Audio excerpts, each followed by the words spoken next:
Hai, balik lagi di Biotomotif, channel yang membahas informasi seputar otomotif. Presiden Prabowo Subianto secara resmi memulai hari pertamanya dengan mengendarai Pindad MV3 Garuda Limousine yang mencuri perhatian. Kendaraan baru yang digunakan Presiden Prabowo ini menjadi sorotan berkat tampilannya yang kokoh dan maskulin. Selain itu, Pindad MV3 Garuda Limousine juga dilengkapi interior mewah serta perlindungan keamanan berstandar kepresidenan untuk memberikan kenyamanan dan keselamatan maksimal. Namun di balik gagahnya mobil ini, kira-kira apakah Pindad menggunakan mesin yang dibuat secara mandiri? Apakah basisnya dibuat secara khusus atau menggunakan basis dari mobil lain? Beberapa informasi bisa didapatkan khususnya pada penggunaan setir dan komponen interior, di mana interior yang dimiliki oleh Pindad Garuda ini sangat identik dengan salah satu mobil SsangYong, yakni KGM Rexton asal Korea Selatan. Lantas apakah hal tersebut memang benar adanya? Di video kali ini kita akan bahas. Namun seperti biasa, jangan lupa untuk klik like dan subscribe dulu di bawah sebagai bentuk dukungan terhadap channel ini. Follow juga Instagram kita di @b.otomotifcia untuk updatean terbaru lainnya pula mengenai informasi otomotif. Kalau udah, mari kita bahas detail dari Pindad Garuda ini.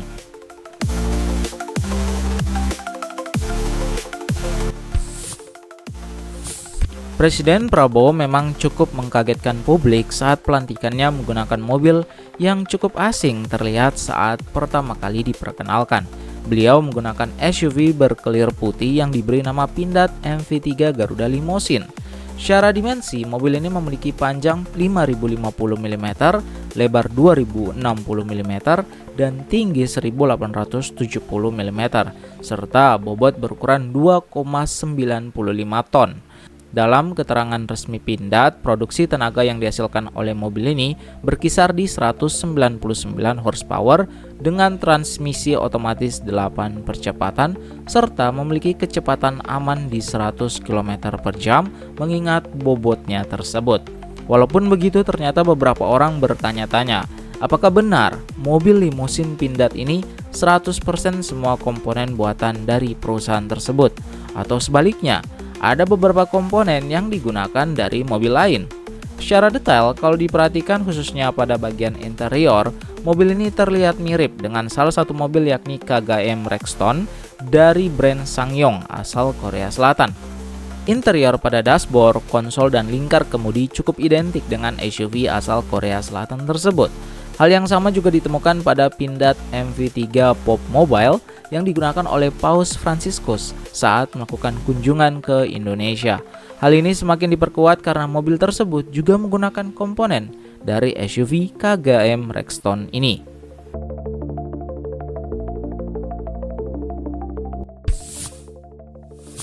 Pada dasarnya KGM Rexton ini juga mobil yang bisa disebut sebagai Rexton Summit. Sebagai informasi tambahan, SsangYong sendiri telah berubah nama menjadi KG Mobility. Produsen otomotif spesialis SUV asal Korea Selatan ini menggunakan nama SsangYong selama 35 tahun.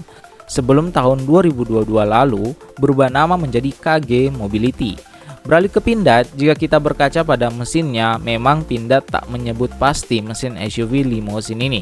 Namun berdasarkan kekuatan dan torsi yang dihasilkan cukup identik dengan mesin dari Rexton Summit yang menggunakan mesin 4 silinder 2200 cc bertenaga 202 horsepower dengan transmisi otomatis 8 percepatan. Semua tenaga yang dimiliki pun disalurkan ke sistem gerak 4x4. Sekilas memang spesifikasi dua mobil ini hampir mirip. Namun di berbagai elemen seperti jok, dashboard, setir, panel instrumen, tongkat transmisi, dan AC pada Pindad MV3 Garuda mirip dengan Rexton Summit. Jok yang digunakan pada Pindad Garuda juga terlihat sama dengan bentukan captain seat yang digunakan oleh SUV asal Korea Selatan tersebut. Hal yang terlihat jelas berbeda hanya pada warna pelapis dan lokasi setir. Interior Rexton Summit didominasi warna snow dan juga hitam, sedangkan MV3 cenderung coklat.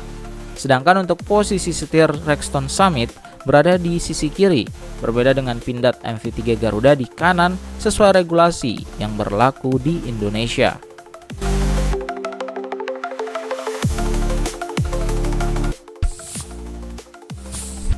Faktor lain yang semakin menegaskan kehadiran KGM Rexton adalah jenis sasis yang digunakannya, yaitu leather frame. Penggunaan sasis ini memungkinkan pembuat atau karoseri untuk melepas bodi asli dan menggantinya dengan bodi baru tanpa banyak modifikasi. Pada mobil-mobil baru yang berbasis monocoque, bodi dan sasis sudah menyatu sehingga perlu pemotongan jika ingin mengganti bodi. Sementara itu, Rexton Summit telah dilengkapi teknologi quad frame yang memberikan keamanan lebih baik dan meredam kebisingan secara efektif, terutama saat terjadi tabrakan. Sekarang pertanyaannya, apakah ini hal yang salah? Ini terlihat seperti mobil buatan Korea yang dipoles sedemikian rupa sehingga menjadi mobil bentukan baru dan menggunakan emblem pindad atau buatan Indonesia.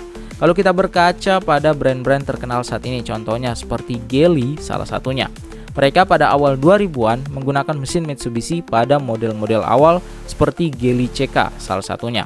GMW atau Great Wall Motors yang terkenal dengan Haval yang sudah masuk di Indonesia saat ini, pada awalnya juga menggunakan mesin adaptasi dari Mitsubishi untuk Haval H3 dan H5. Bahkan BYD sebagai produsen mobil listrik yang bisa dibilang kemarin menempati nomor 1 penjualan di dunia, memiliki mobil BYD F3 yang mengadopsi mesin dan komponen dari model Toyota Corolla.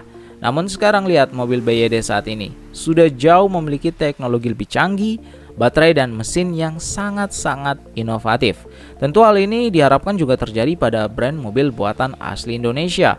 Penyerapan teknologi dan kerjasama diharapkan akan mengembangkan sistem yang baik, sehingga bisa membuat mesin, desain, bodi, bahkan teknologi yang dibuat sendiri. Apalagi pindad yang terkenal dengan berbagai macam alutsista yang dibuat, tidak menutup kemungkinan menjadi pionir produksi mobil buatan asli Indonesia di masa depan.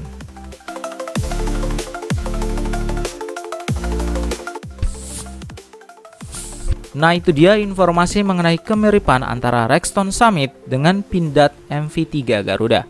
Kalau menurut kamu, apakah yang dilakukan pindad ini terhadap beberapa mobil mereka sudah benar atau justru sebaliknya? Atau kamu punya argumen lain yang sebaiknya diterapkan oleh perusahaan ini? Coba kasih pendapatmu di kolom komentar di bawah.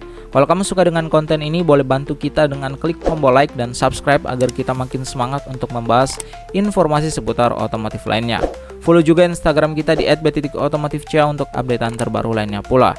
Kalau kamu sedang cari aksesoris mobil menarik lainnya, bisa cek produk yang ada di video ini. Kami pamit undur diri dan salam otomotif.